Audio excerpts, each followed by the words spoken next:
Hello बच्चों, let's read the question. Question says that what were the two main cause of resentment in Belgium in 1960? How was the conflict solved? Okay, तो हमसे इस question में क्या पूछ रहा है कि दो मेन कॉज क्या था जिसकी वजह से बेल्जियम में नाराजगी थी 1960 में, और ये कॉन्फ्लिक्ट जो है वो कैसे सॉल्व हुआ। तो एक एक करके डिस्कस करते हैं। तो हमें पता है कि बेल्जियम जो कंट्री है वहाँ पे डच कम्युनिटी जो है वो मेजोरिटी में है और फ्रेंच जो है वो माइनॉरिटी में है। लेकिन क्या है कि डच कम्युनिटी को जो बेनिफिट मिल रहा था, बेनिफिट जो है किसका, इकोनॉमिक डेवलपमेंट और एजुकेशन का, वो थोड़ा सा लेट मिला। लेट इसलिए मिला क्योंकि माइनॉरिटी ग्रुप जो है फ्रेंच स्पीकिंग कम्युनिटी, वो क्या है, रिलेटिवली रिच है और पावरफुल है। मतलब पावरफुल था उस समय 1950 से लेकर के 1960 के बीच में।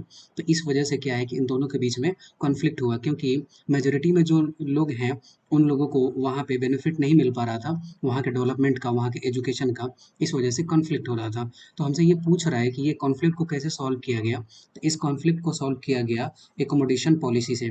एकोमोडेशन पॉलिसी में क्या बोला गया कि जो सेंट्रल गवर्नमेंट है, तो सेंट्रल गवर्नमेंट में दोनों के बीच, दोनों के जो मिनिस्टर के जो नंबर होंगे वो दोनों का सेम होगा। ठीक है, मतलब क्या है कि डच कम्युनिटी के जो मिनिस्टर होंगे उसके जो रिलेटिवली संख्या जो होगा, नंबर जो होगा वो सेम होगा किसके, फ्रेंच स्पीकिंग का। मतलब कि समान दोनों को वैल्यू, दोनों को सेम दिया गया, दोनों के लैंग्वेज को वैल्यू दिया गया। इस वजह से क्या हुआ कि दोनों कम्युनिटी के बीच में एडजस्ट हुआ, और एडजस्ट होने की वजह से ये कॉन्फ्लिक्ट सॉल्व हुआ। तो ये किस पॉलिसी के थ्रू हुआ, ये हुआ एकोमोडेशन पॉलिसी के थ्रू।